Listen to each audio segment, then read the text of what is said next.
Hi, Dave.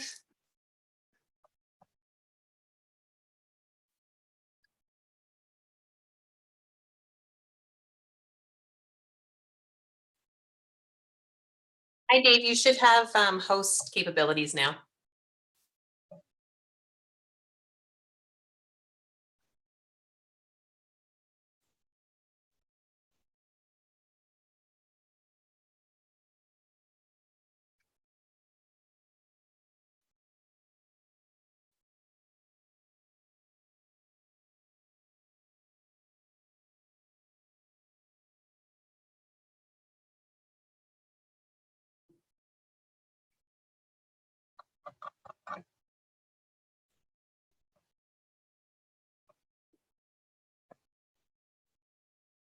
Hi, April. Can you hear me? I can now. Can you hear me? Or not? Can you hear me?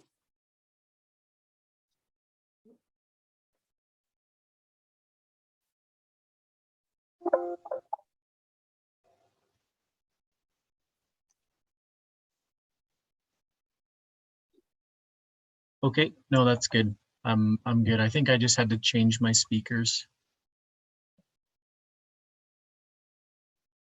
Oh.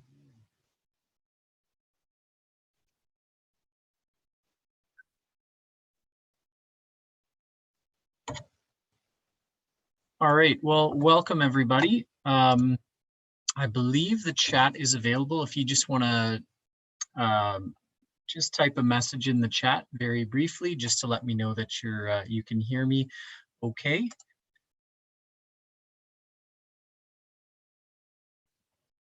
Hopefully I can get some of these people to message inside here.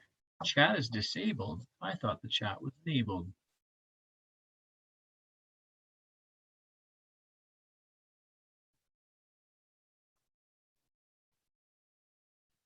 All right, give me 1 second. April, is it possible to get the chat to be enabled? How do I get that going? Let me take a quick peek here. It might be disabled. I don't know if we can change it after we've started. Let me just take a quick look. 1 sec. Okay, thanks.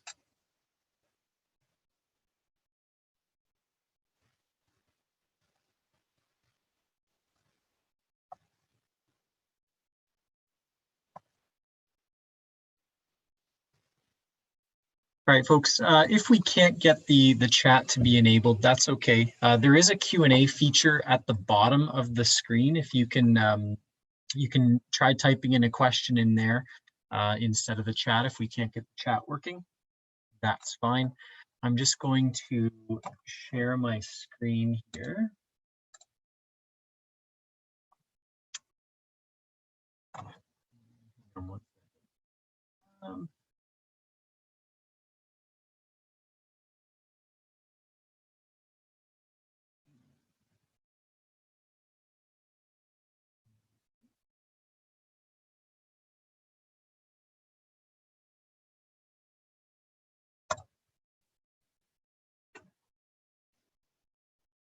Sorry, folks, I'm working on a couple screens and my screens aren't coming up nicely.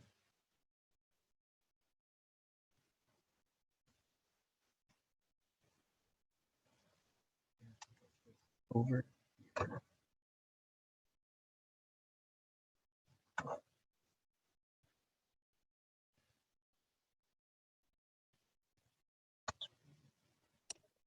Hey, Dave, so I think with because you have the host controls, if you open the chat, those three, like the ellipsis there at the bottom, if you click that, I think you can change who can use the chat. Okay. Okay, yeah, so I see attendee can chat with all panelists and attendees. All right. Perfect. Let's hope that that works then. So I guess I'm hoping that my presentation is showing up. Can someone confirm with me that you can see my presentation that just shows Ontario's VLE summer school webinars? Is that what we're sharing?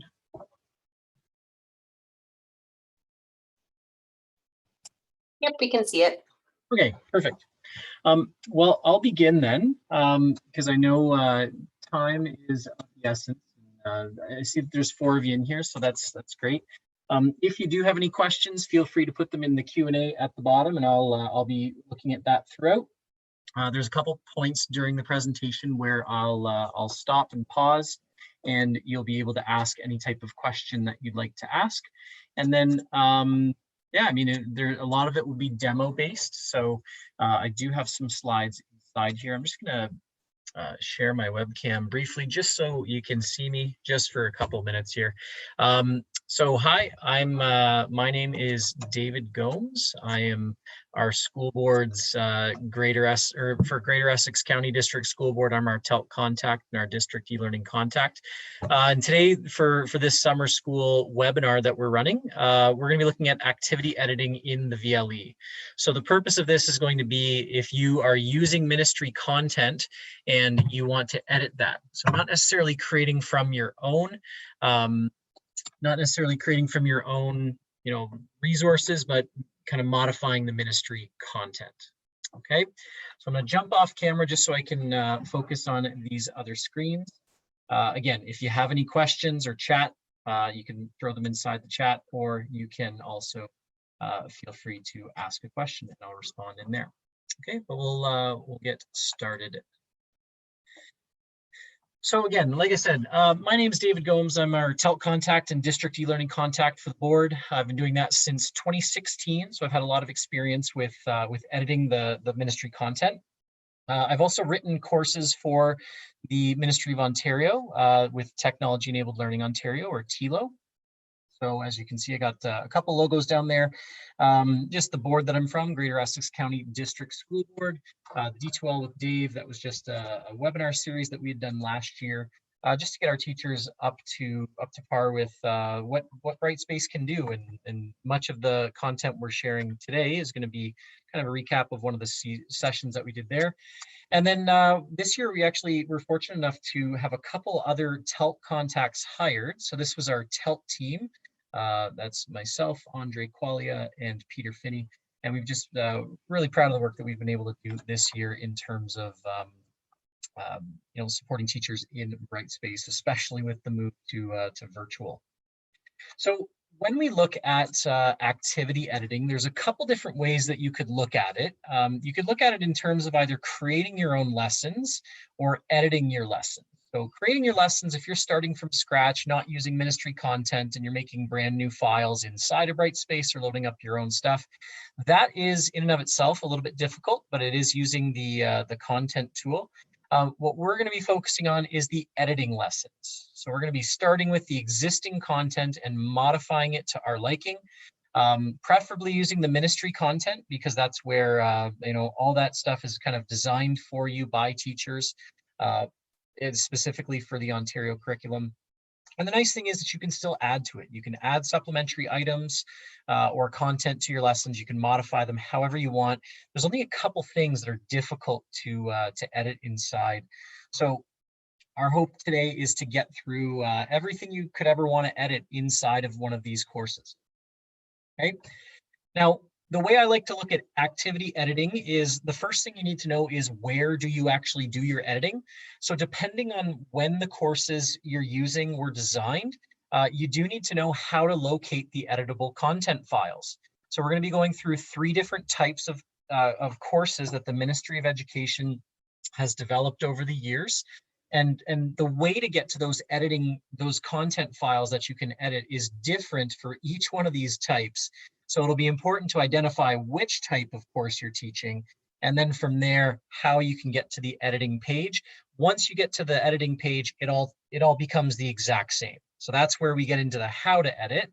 And once we've identified something that you want to edit, we need to know the process of making the desired changes. And that's where we're going to spend the majority of our time today, is how can we actually make these edits within Brightspace in the lessons that are already designed. And then you might want to look at, well, why should I edit something? I guess you could probably start with the why should I edit something at the beginning.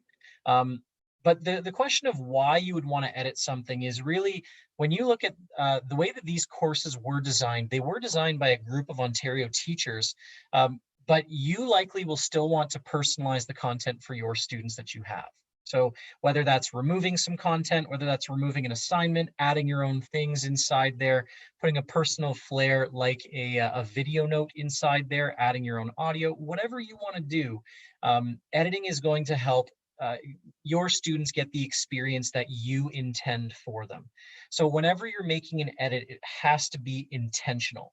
It has to be something that you've chosen to make that intentional decision as to why you're leaving content or why you're removing or changing it. Okay. So just to give a little history, there's over 120 courses that have been developed by the Ministry of Education, or TELO, Technology Enabled Learning Ontario. 60, or actually more than 60 of them are newer. So what I define as a newer style or newer course is since 2016. There was actually a revamp of the way that the courses were designed that you'll see starting in 2016. Now, these courses were designed and they were written by teacher teams from around Ontario. Previously, they used to be, designed by one or two teachers, and then they moved forward with a different writing team where there were, three. There was a lead writer, two content reviewers, a lead reviewer, an assessment person. So all of these courses have been designed in a way that is supposed to meet the needs of Ontario students, and it's been very intentional by those teacher teams. Now, because there's been so much advances in technology, right? There's three types of courses that we kind of find ourselves with now. There's type 1, as I'm going to refer to them, type 1, 2, and 3. Type 1 is the oldest style of course.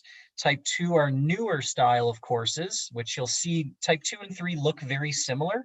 But type 3 is the newest style of course, and you'll probably find that those ones are the most desirable types of courses. Now, the nice thing is that almost everything in these courses is editable. And I did put in there not interactives. Interactives are not editable just because of the way that they've been coded in there. But you can always remove those interactives and replace them with something else if you want. But you can edit anything. You can edit the videos, you can edit the images, you can edit what it looks like. Most people don't want to go that far in depth. They just want to say, all right, I didn't like that paragraph, let me remove that. But yeah, let's just jump into the different styles or the different types of courses.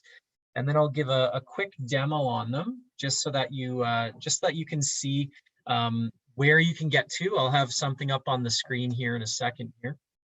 So this would be what the first type of course would be like.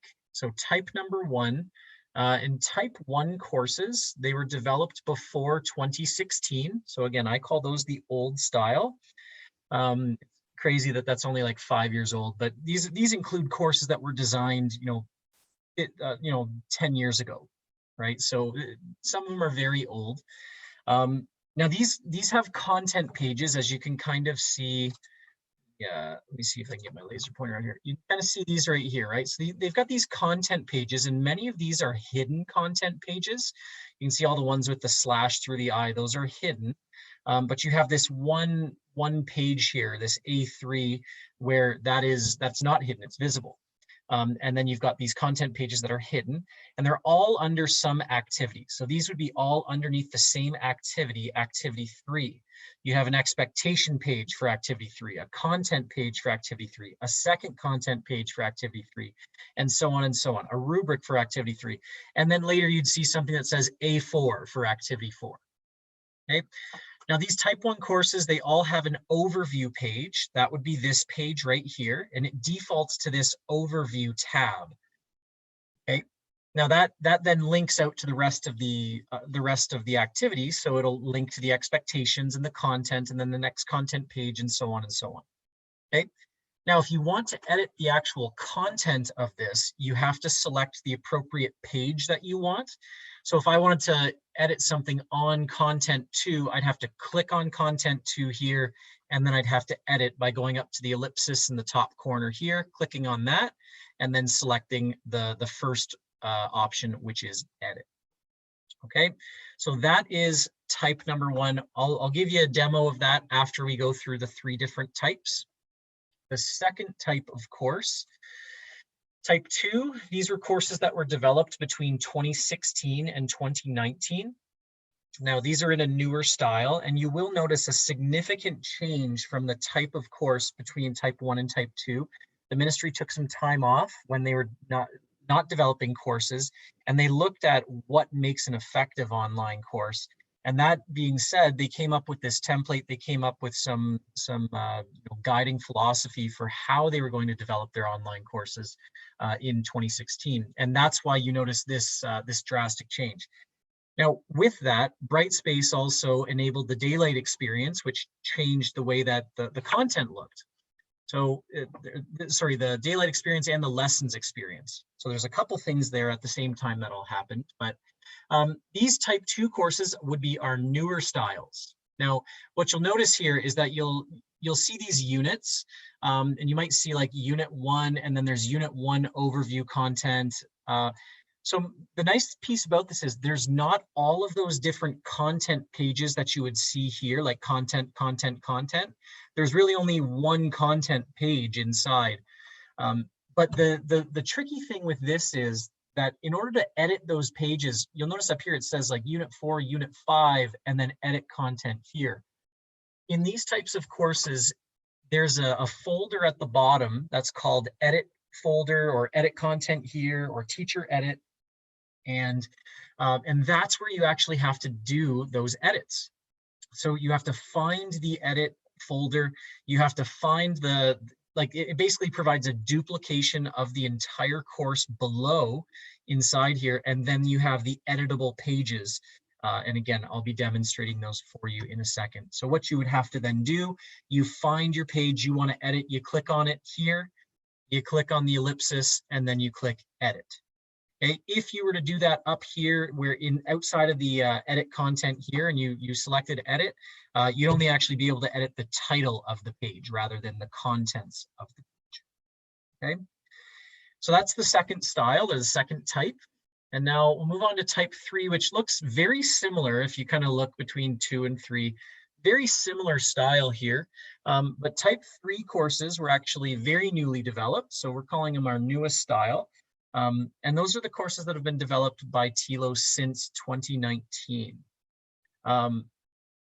Now, inside here, you'll see that the units, they may or may not say unit 1 anymore or unit 2, but they are, every unit is housed in almost like a folder.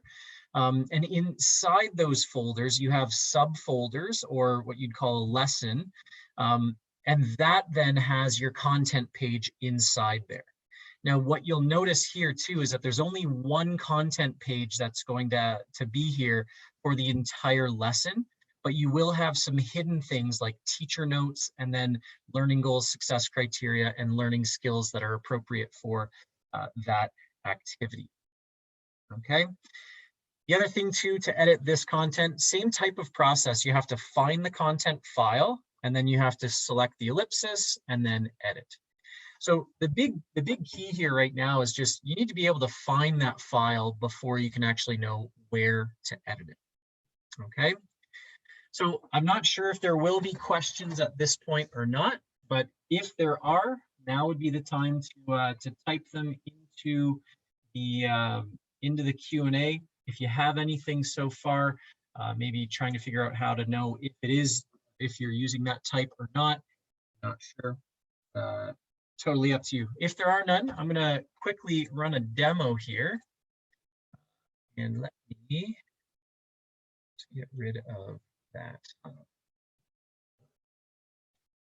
we go here. Okay. Just end that slideshow. And I'm going to open up these 3 types of courses. So the 3 courses that I have here, hoping I'm still sharing this screen. Let's see here.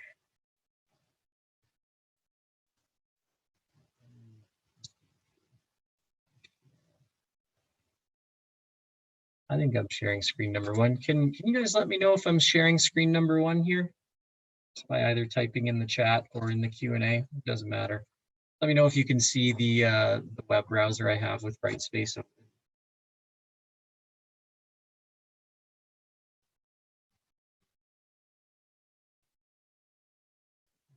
going.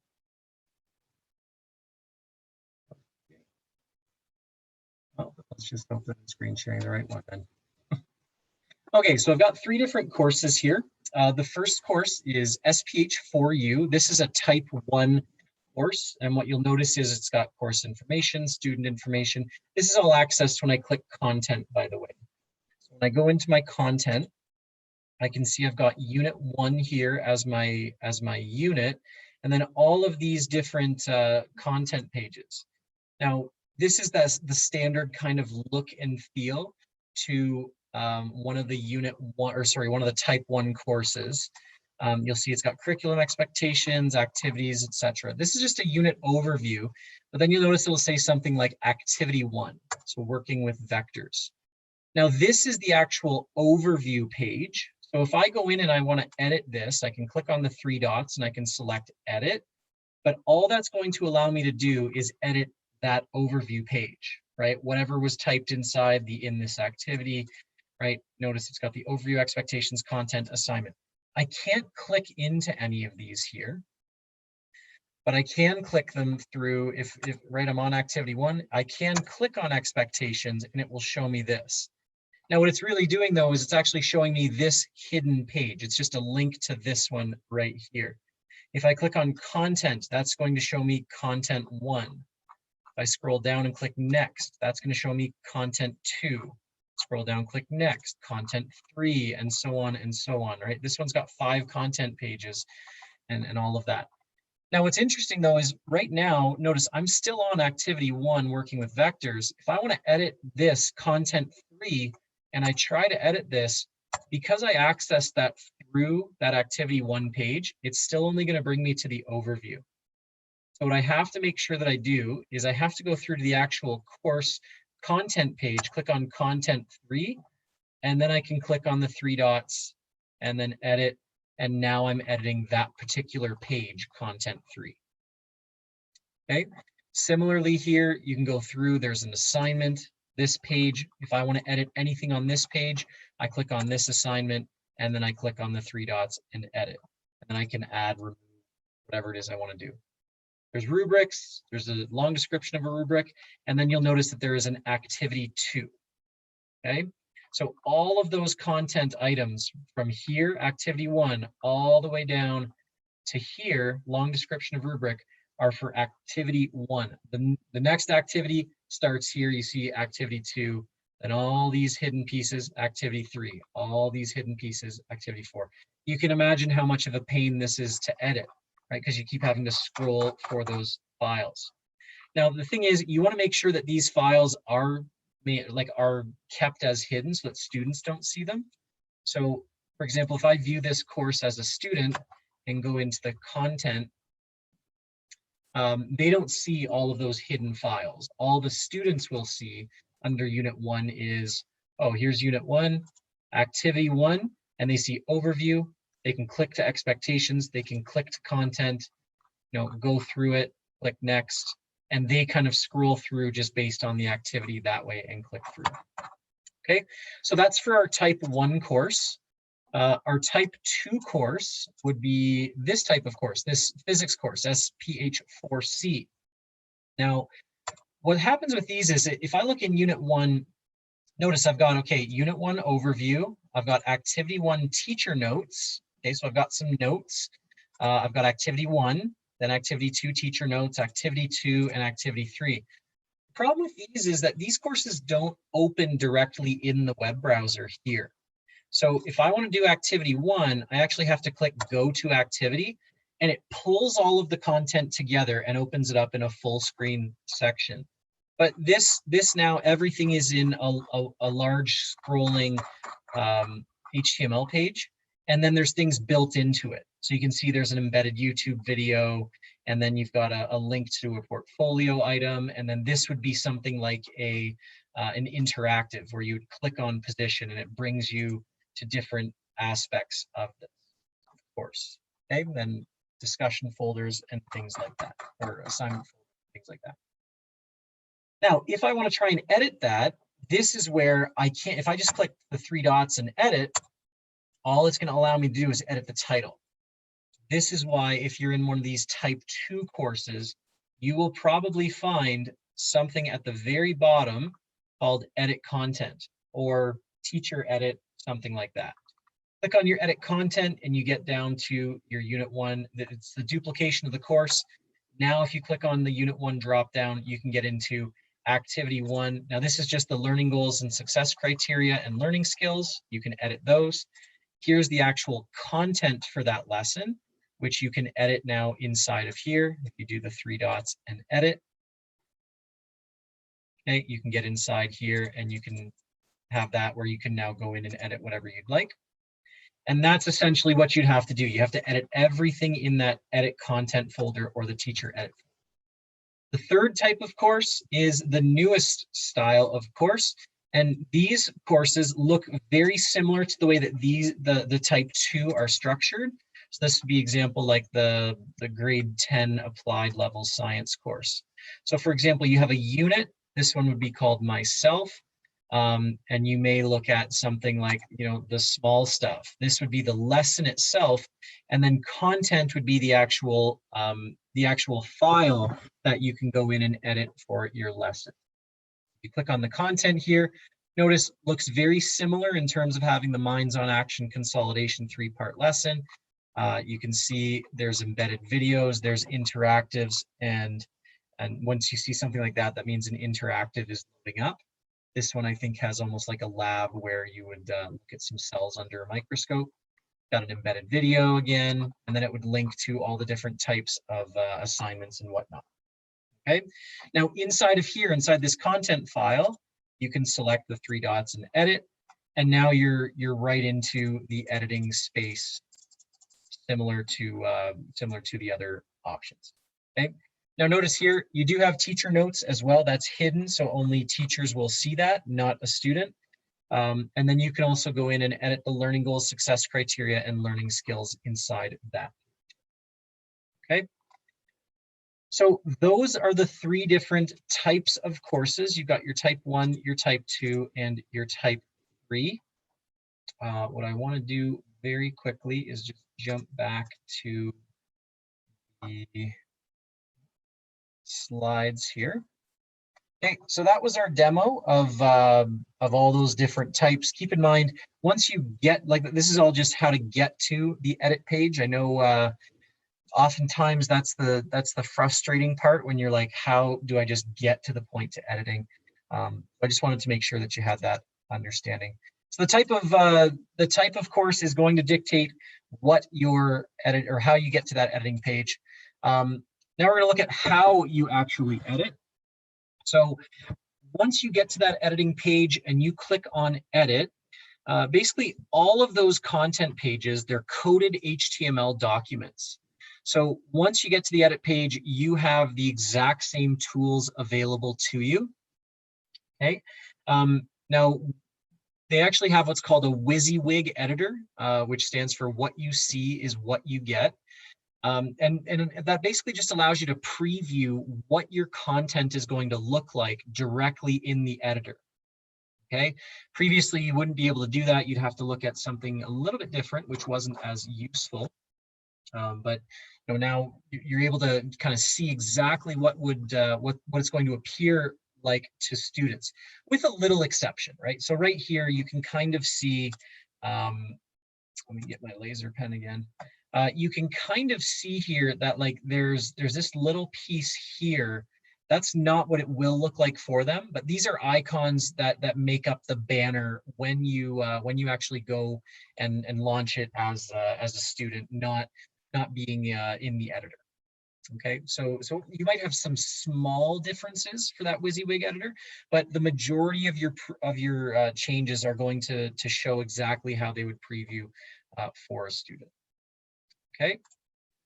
So next, you have this toolbar that's above the content, and this is essentially going to be where you can kind of make those changes to the content. Now, this editor toolbar allows you to do a bunch of things. Okay, so it allows you to insert images, videos, links to external sites, quick links to assignments, embed codes, tables, change fonts, a bunch of other things, and we're gonna look at all of them. I shouldn't say all of them. We'll look at a few of them. But basically, like that, it's the same diagram or same icon. You've got a collection of all the icons here.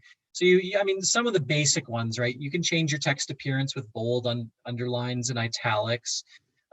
These icons here, these three are very important. You've got inserting your images. You've got inserting stuff. Now, stuff is actually kind of important, but it's kind of something that it encompasses a bunch of things. We'll look at the insert stuff icon there in a minute. You can insert quick links, which quick links allow you to link to things that already exist in your Brightspace course. So things like assignments or other content pages, announcements, anything that exists inside the course you can get to through quick links. If you're teaching math or chemistry or science, you can insert equations inside here. So there's an equation editor that you can use for that. You can change the bullets or alignment, so align left, center, justification, things like that. You can insert tables. You can change your font or your text color. You can change your fonts and your formats. So if you want something to be the same looking title every time, you can just change it to, format header 2 or header 3. And then the two over here that are actually kind of useful, we're going to talk about this one a little bit, but I don't want to go too far in depth into it. But this is the HTML source editor. So that's kind of the behind the scenes coding that you don't really see, nor do you really need to know how to do unless you're trying to make some big changes or you've messed something up. You can kind of get it fixed through the source editor. But then there's this thing called the accessibility checker. And for any students that require accommodations or they have disabilities, then this is actually going to be very helpful for when you're modifying your text. D2L's done a lot of work in terms of accessibility. And as you know, or you may know, in September, we actually, as a province, have to get up to the AODA compliance standards. So anything online has to meet AODA compliance standards. And this will also let you preview it, and then you can this just changes the editing window into a smaller condensed version. Okay, a lot of stuff to know inside there. The best way to learn about it is to just play around with it and see what everything does. That's what we're going to do in just a couple of minutes. Now, that last one I was talking about, the advanced editing piece using that HTML editor, this is kind of what it looks like if you didn't have the WYSIWYG editor, right? It would show, oh, well, this is the image that you're talking about right here, right? And this is a Dropbox icon and whatnot. Okay, so you may need to, if you do need to remove things for good, you may actually want to spend the time looking at the HTML source editor. But if you need additional support, what you're going to want to do is contact your TELT contact in your school board. For the Greater Essex County District School Board, that is me. So if any of you are from my board, contacting. All right. Again, pause for questions before we jump into the demo. We've got about half an hour left just to go through all the different ways that you can edit these things. So that's actually a great deal amount of time that we have. You know what, actually, before we jump into the demo, I'm actually just going to go to my last slide that I have for you. And I'm seeing no questions either. So the question just very quickly, like, why edit something? Why would we want to edit something? Well, oftentimes there's broken links. So if there's a link in a course that when you're previewing your course, you actually want to go in and see like, oh, well, what does this link bring them to? Sometimes those links can be broken. Over time, websites change their links. So if we originally had something pointing to a link, it's not going to be updated. So you may have to go in and update it. You may want to update YouTube videos. I think in the courses that I've selected, there are some videos that I'll show you what happens when the videos need to be updated. You can also add your own additional content. If you want to add something in as a supplemental work, then you can do that. You can update and remove, add wording as you see fit. You can remove entire discussions or assignments. And then you can also personalize your content, and we'll show different ways that you can. Okay, so I'll jump back into the demo now. And if you have any questions, again, just feel free to type them into the chat. And the place where we'll go, actually, I'll do a little bit in each course here, just so that you kind of get an understanding of what it could look like. And I guess the first thing that I'll do is look at you know, a broken link. So let's say we start off here in Unit 1, Activity 1, and we're going to go not to these pages here. Actually, you know what? We will. Right now, we'll just start off with changing simple text. So if I don't like what this overview is saying, all I have to do is find that page. I click on the 3 dots and go Edit. And then right inside here, I can change anything I want. Okay. Now, one little trick that I've always kind of used just to make sure that I don't ruin the formatting is I won't actually start by highlighting, you know, from the beginning to the end. Oftentimes what I'll do is I'll kind of go like in between the text, and I'll kind of give a little paragraph here, maybe down here as well. And let's say this is really what I wanted to change. Now I can highlight this and I'm not worried about the formatting before and after, but I can just type in, this is my edit. Okay, and then I can kind of backspace this up, and here now I do the same type of thing. I can select, go delete. And so once I've made that edit, I can change whatever typing I want, and I can select save. And now that is actually saved back into the overview. Okay, so I can go back in here. If you're careful enough, you can just select all of this and say, this is my overview. Save that. And again, you can kind of see all this is updated in real time. One thing I'll show you though is if I do mess with this a little bit, I'm just going to put my cursor here and then click backspace. What ends up happening is it doesn't look like it's going to change it much, but notice if I keep pressing backspace, then essentially what I'm doing is I'm changing where those different pieces are. So that's going to be something where I just don't like using backspace ever, because you're actually kind of deleting parts of the code that are in there. So just be very careful when you're using a backspace. What you can always do before you click save is you can always click this preview icon and select the preview, and it will show you what it will look like. So notice here, it's going to show that, and I'm like, oh, well, I didn't actually want that. Oh, bad, I screwed that up now. Okay, well, let's kind of look at that. So if we go into the expectations and select edit here, and then I kind of have, oh, I backspaced too much. What's that going to look like if I preview it? Okay, yeah, that's not what I want that to look like. So I'm going to cancel, or I'm going to undo my changes. Now I can preview it.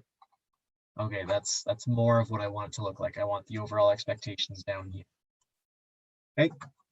So just changing the actual text is pretty easy, right? As long as you're in edit, you can type in whatever you want. If you can undo it, you can redo it again, which is nice. If you want to save it, you got to click save. If you don't want to save it, you click cancel. Pretty straightforward stuff. I'll go into this one here now. So remember, this is type 2. So I'd have to go to that edit content at the bottom, find whatever it is I want to change. So if this is my activity 1 in content here, okay, I can see this is my WYSIWYG piece. I'll select edit. And I'm going to have to scroll down to whatever it is I want to change. So for example here, let's say that, actually, yeah, let's say I didn't want to have, or I wanted to add something else in. So let's say right here, in between here and here, I want to add something in. The way that I would kind of do this is just start at the beginning of a line. I can type a word here, and then kind of do a couple enters to give me some new paragraphs there. And now I can do kind of whatever I want inside here. So if I wanted to type in something like, be sure to practice this sheet before moving on. Okay, what I can then do is I can actually, I can load in any type of document that I want. So that would be done using this right here. So the insert stuff icon allows you to load up files directly from your computer. or you can load them up. You can insert a link to something on the web. So let's say you had a link to a worksheet you wanted someone to complete. You can just insert a link there. Let's load up a file from my computer first. I'll choose my file. And I'm just going to load up, let's see. What do I have? I'll load up this FSE for a course. And now, if I choose to put in a link text here, it's going to replace all of this. So you probably want to do this. You can call this, HF for you. Select my insert, and now that's a link there. So if I save that, then that will now be shown right underneath there. And if a student clicks on it, it will open up whatever whatever document you've put that in or put in there. Okay, so there you go. Okay, now what you can also do is if you had an image that you wanted to load in rather than a document, you know, do the same type of thing here. You can click on this image, and you can add an image from your computer. I'm looking at using this one, 12 with Dave image. I'll select add. Now this is actually something that you would use in terms of accessibility. So this you have to provide an alternative text unless the image is decorative, but you're always going to want to put in text. So I'll put in, this is an orange icon that says V2L with Dave, and picture of with brown. Right, select OK, and now that image has been loaded in. Okay, so you can load in your own files inside here. You can load in your images inside here if you'd like, and select save, and that's right inside there. Okay, now obviously you'd probably want to put something more curricular, not just a picture of inside there, but it's their own. Okay, so I'm noticing a question just came in. It says, noticed that for my course, linked worksheets are RTF files that don't open on Macs unless you change the application to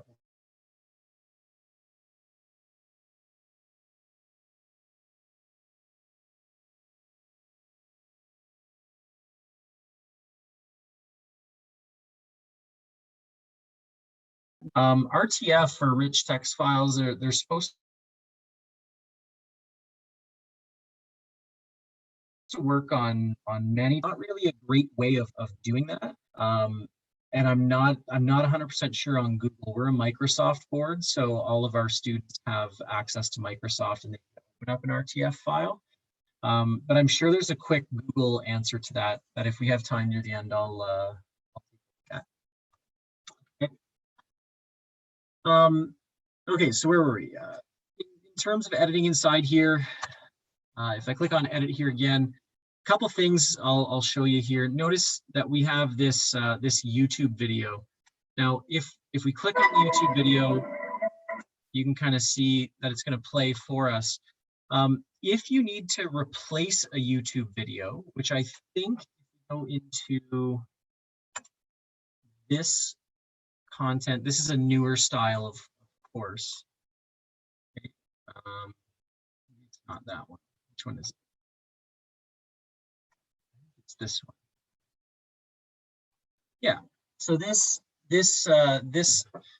newest style of course, you can see here this is talking about indigestion and antacids, and you see that there is a YouTube video here that is working, a YouTube video here that's not working, and then a YouTube video here that is working. And so the question would be like, how do we get rid of this YouTube video? Okay, so we'll go in here and we'll click edit. And this is actually where I'm going to demonstrate a little bit of the HTML source editor. Because what you'll notice here is that the way that this is kind of designed, you see one here, this is the one that's not working, and this is the one that is. Now, if you want to get rid of this one altogether, you kind of just click off to the side. And I'll tell you right now, this is the way that I don't like editing because I don't know where I'm clicking in terms of the format. So if I click here and then I click backspace, yeah, I think I've removed it appropriately. I'm not 100% sure what I've done to the rest of the formatting, but I'm pretty sure that I've done it appropriately. Okay, so if I save that, then we'll see what it looks like. Down here, you see the one. Yep, so there's the space where it used to be, and then you can see the other one right there. Now, the problem with that, though, is that if I've just deleted it, then I don't really, like it, I may have wanted to replace that. And if I wanted to replace it, then I can no longer go back in and have the formatting. So what I'll show you is I'm actually going to replace this next one, but the way that you have to replace it is kind of different. Okay, and I'll show you, so you can see here, like in this area, I'm gonna actually try and find the exact video, and I'm trying to think. Okay, so I've just found a remix of it. It looks like. So I'm gonna take this. Oh, so I'm gonna take this link that I've actually just I found online right here. So this link up top here. And what I'm gonna do now is I'm just gonna click on the insert stuff icon. And when I go to insert stuff, notice there is a YouTube link here. And I can search YouTube for something like Pepto-Bismol and search for it, but it's going to give me this unknown error that occurs. That's a known issue within the whole province. So that's not the way you'd actually do it. You'd kind of come in here and go insert link. And when you paste in a YouTube link, it's actually just going to know that it's a YouTube link and you can insert it. Okay. Now this YouTube link has inserted inside here. And if we scroll down, you'll see, you know, it's in there, but it's not the same type of formatting, right? So if you're okay with that, I mean, that's okay, you can do that. But like I said, I want to show you one way that you can actually kind of do this using the HTML editor. So the HTML editor can be used. Now I know these are on YouTube, so what I'm going to do is I'm actually going to click on this HTML editor, and I don't want anyone to get scared if you're not into coding, but there's a lot of stuff inside here, right? And so you can scroll down in here, and what you'll actually see is like, oh, have you ever heard indigestion referred to as heartburn? Heartburn does not actually occur and all that. If you scroll down and keep looking, or if you instead just do like press Control F and type in YouTube, you'll actually start seeing that there's 4 different places where YouTube is actually going to start. The first one is right here. You see this YouTube link right there. Okay, the next one, you scroll down, right? You've got one right here. Next one, if you scroll down, you've got one right here. And these are those 3 YouTube videos in a row, right? You've got one there, and one there. Now, if I want to change the first YouTube video to that Pepto-Bismol commercial, all I have to change is from this point, the slash embed slash, this little section all the way up to the question mark. Okay, so if I go back to that YouTube video, if I go to that YouTube video, what you'll notice is that there's always something after, like right here, this little V equals blah, like FB. If I copy that, I go back into the content, and all I do is replace from that slash to the question mark and paste that in and click OK. It's now going to replace that video in the same type of formatting. Okay, so that's why it's useful to kind of, you know, do that sometimes if you're not wanting to insert the video this way. Okay. But again, all of that was looking at just inserting something using the insert stuff tool. One other great tool that you can use is actually the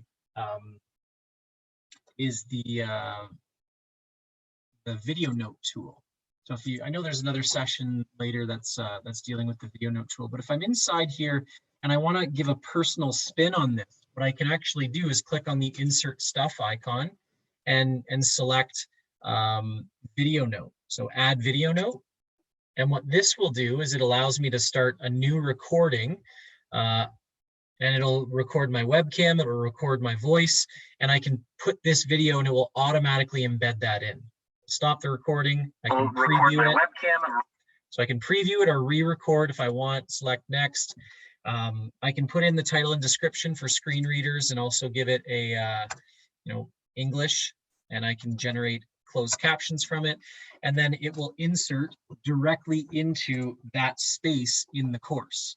So it might take a few minutes for it to load up, but this is definitely a way that you can get it'll load up right inside there when it's done, transcribing. Okay, so you can actually insert all of that content directly inside of here. Just refresh. That'll come up again. Probably be in there by now. Yep. And so that video automatically embeds directly inside there, just like a YouTube video. Okay.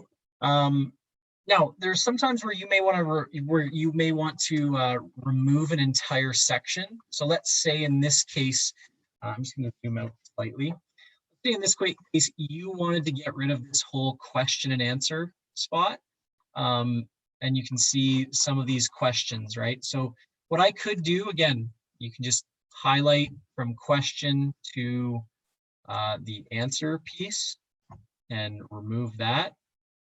Okay, and then it will no longer be there. You just, again, have to be very careful as to what you're highlighting and deleting.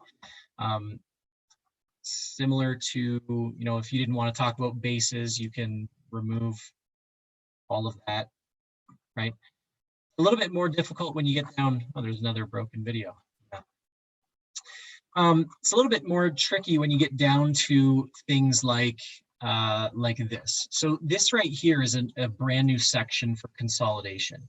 So if you didn't plan on having something inside here, like this self-check, you can just highlight this all.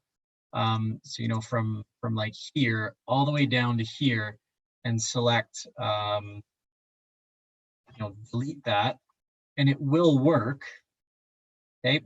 And this is still an assignment folder. So here it's something about the antacid ads, and this will be a button that will submit the work. If you want to get rid of all of that, I would suggest going into the HTML coding and doing it, but you can get by if you really want to, making sure that you're highlighting everything and then using your backspace. And then notice you've got, I just delete. Oh yeah, so I deleted everything. That's where you got to be really careful. But what you could do is if you wanted to select from just the submit your work piece, okay, all the way up to antacid or advertisement, you can delete that specific piece. Okay. But just be very careful with that, because again, if you delete the wrong things, then all of the formatting can just kind of screw up. Okay. Jump back into a second or type 2. Just show you a couple of other things in terms of the editor inside here. So the insert stuff is probably very useful, right? Because you can add in files, you can add in your own video notes, you can add in YouTube videos through links. You can also enter embed codes. So this embed code piece I find very useful for things like math, science. So for example, I use the PHET, so PET Colorado. They have a bunch of user simulations that you can embed directly into your course content to kind of supplement the learning that they're already doing. So I'm going to go for a physics simulation here. And once I find it, once it loads up for me here, doesn't matter which one I load in. But what we're going to do is we're going to want to try and find one that has HTML5 just to make sure that it will work. Some of them, I think they're updating them all to HTML5 now because other things don't work. But let's say I want to use this. So I want to use this DC circuit construction kit. I can see that. And there's an embed icon right here. If I select embed, I can copy that just going to press Control-C, go back into my content here, which I think was right here, and I'm going to go to the Insert Stuff. If I insert stuff here, I can now scroll down and go to Enter Embed Code, paste that in, and that is going to basically insert that PhET simulation directly into the content. So now when students go to it, they actually, this simulation will load up for them, and I don't have to link them out to an external site. Okay, we always know that we want to keep our kids directly inside of the site that we're working in. So once this thing loads up, it would actually be playable for the students. So you could actually provide assignments based around that if you wanted to. Load in the simulation, and then you can actually have them do a virtual lab using that simulation, which is pretty neat. Okay. I'm just going to go back to type 3 course, and just show that you can also edit those learning goals and success criteria if you did that drop down here. Instead of describe the impact, I'm going to describe and I'll just remove that, save it. When that course opens up, what students will end up seeing when they open up the goals, notice right there, that change is where those little pop-ups will be accessible. Okay. Other than that, there's a lot of other things you can do, right? So if you, again, we talked about how there's all the different things for fonts. You can bold them, you can underline them, you can italicize them. You can also do a subscript if you wanted to make it a subscript, not that you want to for this. You can also change some colors on the font if you'd like. You want to make that into that color, not that option. And then the formats, right? So if you wanted this to be like a title, predefined title, you can go header 1, header 2, right? Highlight different aspects of it. Okay, you can also change the font in that. And not sure if you'd want to be creating your own of these, but you've got the option to create your own tables.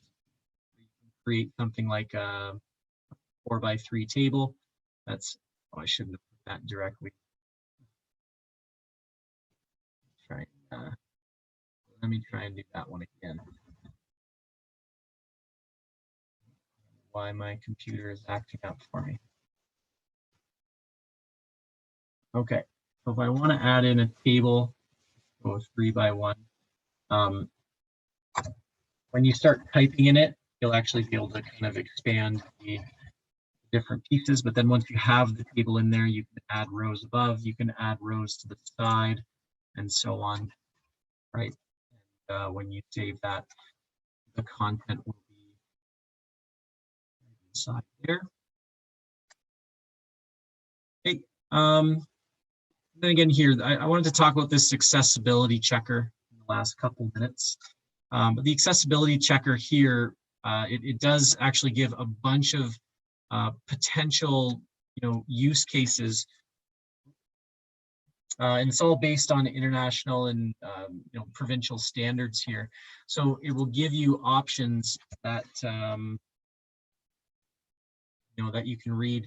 It's saying basically text must have a contrast ratio of that based on these rules here. So that's probably talking about some of the colors that we chose right here.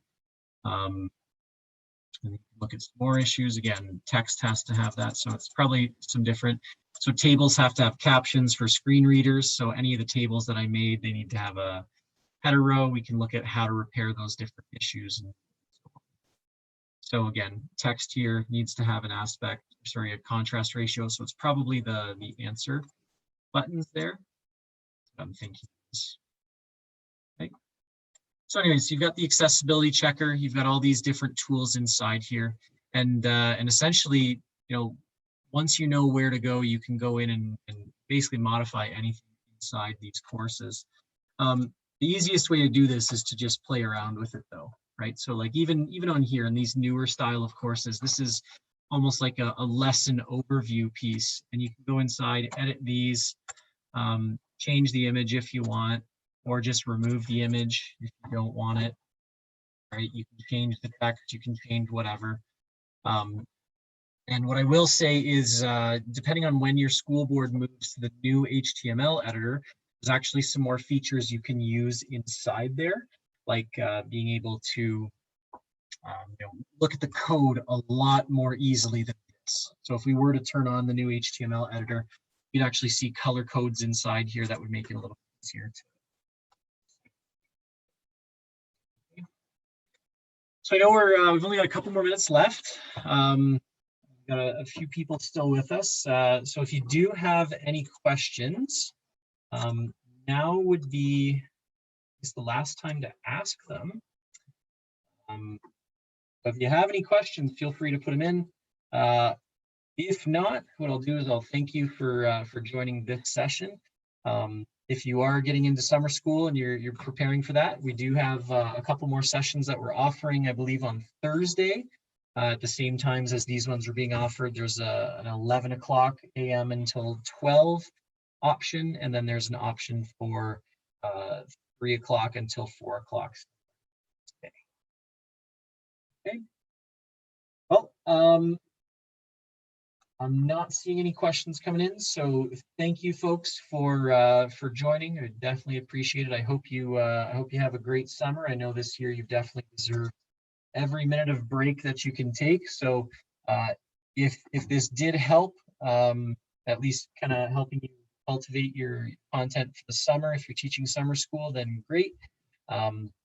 Otherwise, have a great summer. Good luck teaching in the summer, and I hope you get some rest throughout the rest of those 2 months so you get back and ready for September. Okay, take care, everyone.